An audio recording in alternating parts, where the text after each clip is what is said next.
प्रिय छात्र एवं छात्राओं, मैं राम धीरज अपने आरडी हिंदी लेक्चर में आप सबका हार्दिक स्वागत करता हूं। आज से हम लोग रसखान के पाठ का अध्ययन करेंगे।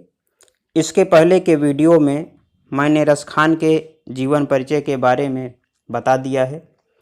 हमारी पाठ्य पुस्तक में रसखान के 6 सवैये और एक कवित्त को रखा गया है। इन सवैयों में श्री कृष्ण के प्रति रसखान की अनन्य भक्ति के दर्शन होते हैं। तो आइए आज हम उनका पहला सवैया देखते हैं। उनका पहला छंद है, मानुष हूँ तो वही रसखानी, बसौ ब्रज गोकुल गाँव के ग्वारन। जौ पशु हूँ तो कहाँ बस मेरो, चरौ नित नंद की धेनु मझारन। प्रस्तुत पद की व्याख्या लिखने से पूर्व हम इसका संदर्भ लिखेंगे। संदर्भ इस तरह से लिखा जाएगा, प्रस्तुत पद रसखानी ग्रंथावली से हमारी पाठ्यपुस्तक हिंदी के काव्यखंड में सवैये शीर्षक से संकलित है। इसके रचयिता प्रमुख कृष्ण भक्त कवि रसखान जी हैं। तो इस प्रकार हम इसका संदर्भ लिखेंगे।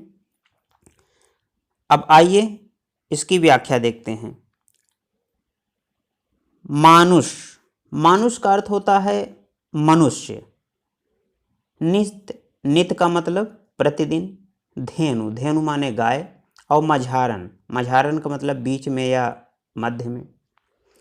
तो प्रस्तुत पद में भक्त कवि रसखान ने अपने आराध्य श्री कृष्ण की निकटता प्राप्त करने के लिए अपनी तीव्र इच्छा जाहिर की है। वे कहते हैं कि मैं चाहे जिस योनि में जन्म लूं, पर ब्रजधाम में ही उत्पन्न हूं, यही मेरी सबसे बड़ी अभिलाषा है। इसीलिए वे कहते हैं, मानुष हूँ तो वही रसखानी, बसौ ब्रज गोकुल गांव के ग्वारन। रसखान अपने आराध्य श्री कृष्ण से प्रार्थना करते हुए कहते हैं कि हे प्रभु, मृत्यु के पश्चात यदि मेरा जन्म फिर से मनुष्य रूप में हो तो मुझे ब्रज क्षेत्र के गोकुल गांव के ग्वालों के बीच में पैदा करना, ताकि मैं उनके साथ निवास कर सकूं। जौ पशु हूँ तो कहाँ बस मेरो, चरौ नित नंद की धेनु मझारन। वे कहते हैं कि यदि मेरा जन्म पशु के रूप में हो तो इस पर मेरा कोई वश तो है नहीं, किंतु मेरी इच्छा यही है कि यदि आप मुझे पशु के रूप में पैदा करें तो मुझे नंद बाबा की गायों के बीच में पैदा करना, ताकि मैं उन गायों के साथ प्रतिदिन चरने जाया करूं, जिन गायों को आप चराने जाया करते थे। वे आगे कहते हैं, पाहन हूँ तो वही गिर को, जो धरेउ कर छत्र पुरंदर धारन।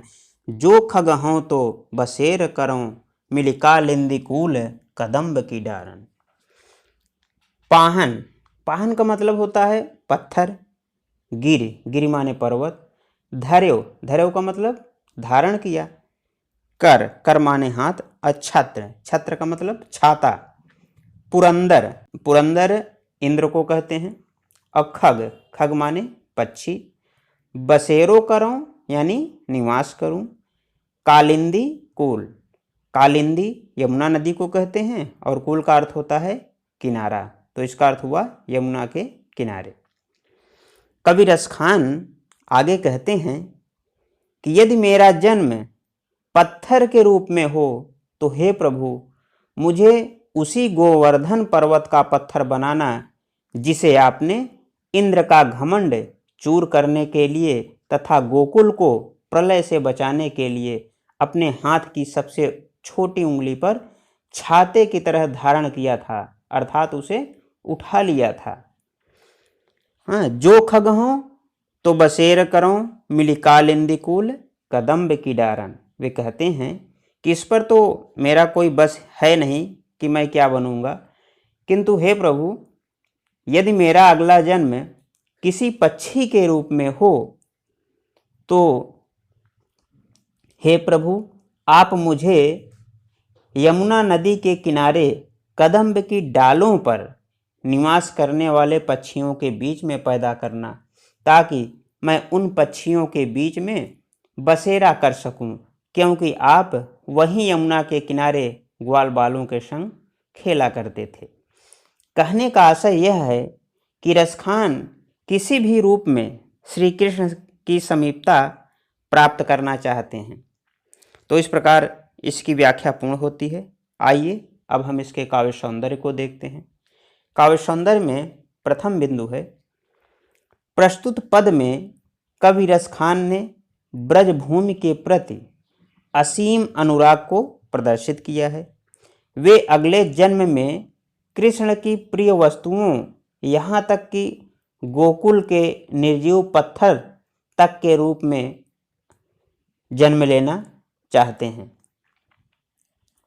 भाषा, भाषा इसकी ब्रज है और रस, रस में शांत रस है। अलंकार, अलंकार में अनुप्रास अलंकार है। छंद, छंद में सवैया छंद है। और गुण, गुण में प्रसाद गुण है। तो इस प्रकार इस पद की व्याख्या पूर्ण होती है। आशा है यह वीडियो आपको पसंद आया होगा। धन्यवाद।